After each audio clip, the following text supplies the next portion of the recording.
President. So, mayroong parang clearinghouse. So, the President is the clearinghouse.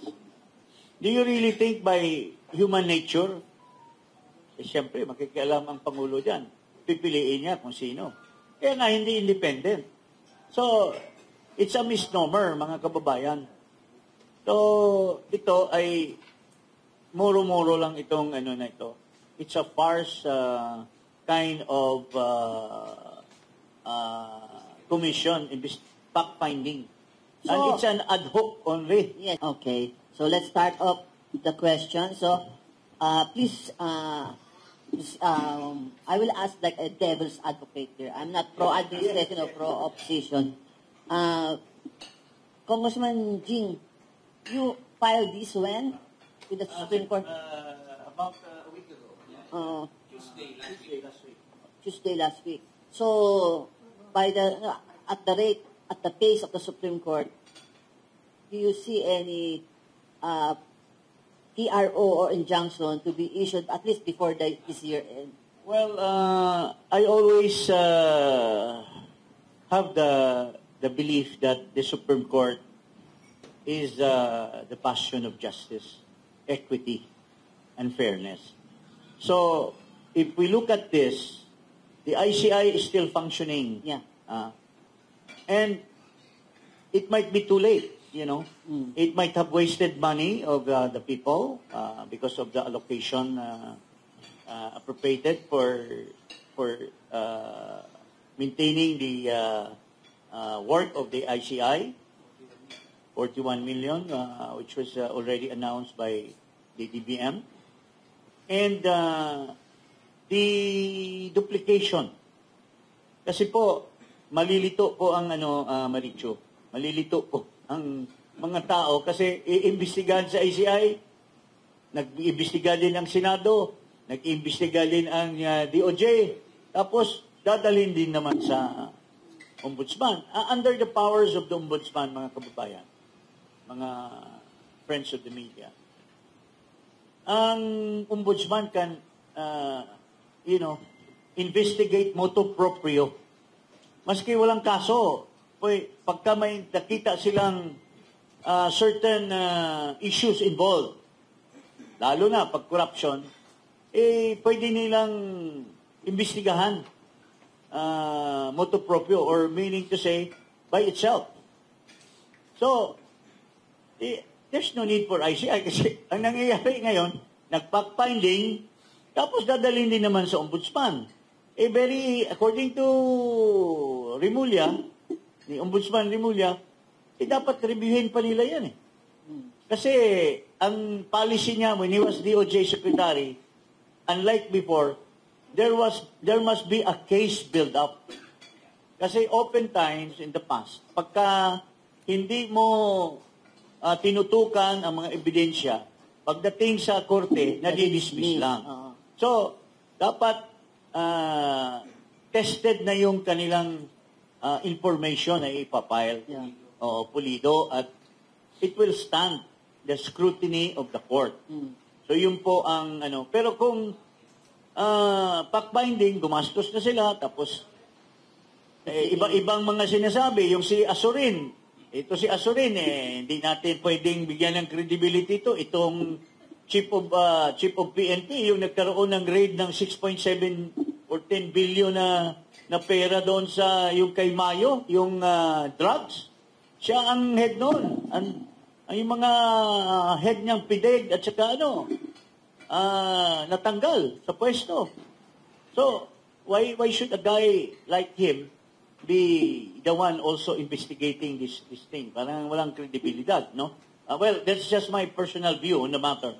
So, ito po yung reason na ICI,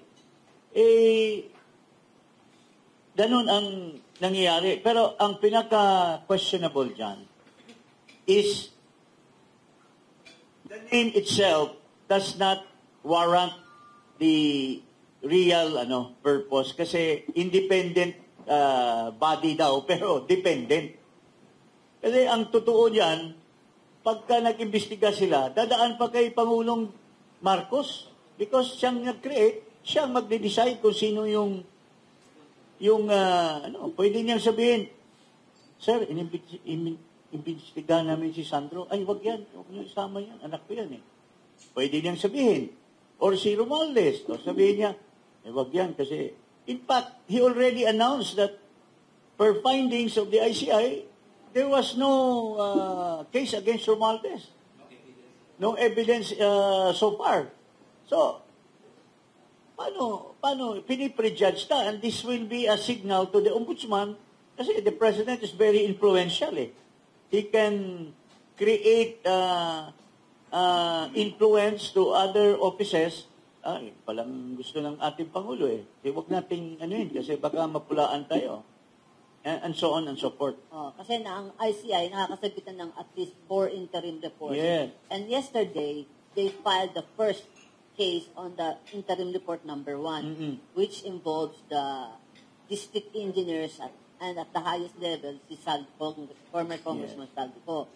So we're waiting for the interim report 2, 3, and 4, which up to that point, wala pa. Ang recommendation lang doon is to recommend potential liabilities of ex-DPWH Secretary Bonoan.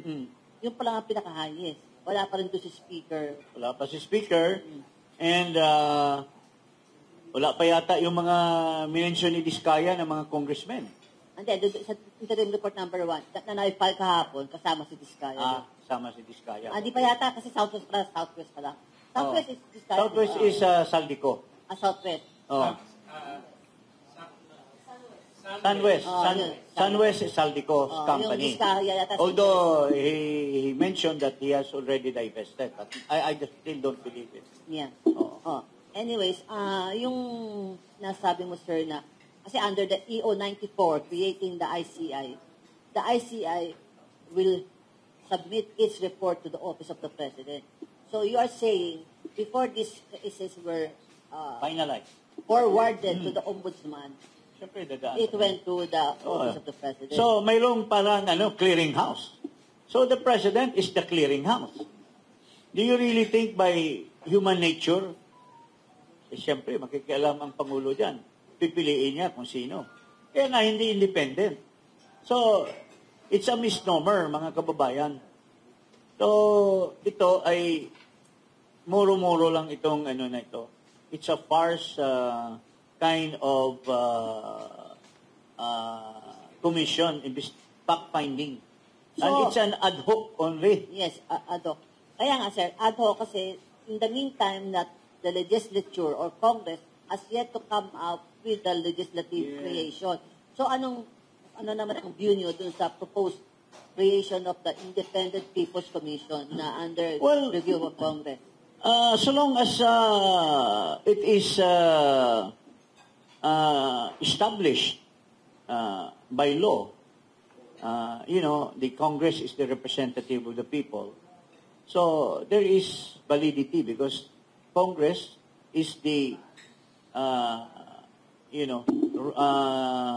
lawmaking body. So at the outset, it has legitimacy kung naging batas yan. Pero that does still not guarantee that it can be questioned on the constitutional ground. Bakit naman? Hindi pa natin alam at the moment. Hindi pa natin nakita yung content ng batas.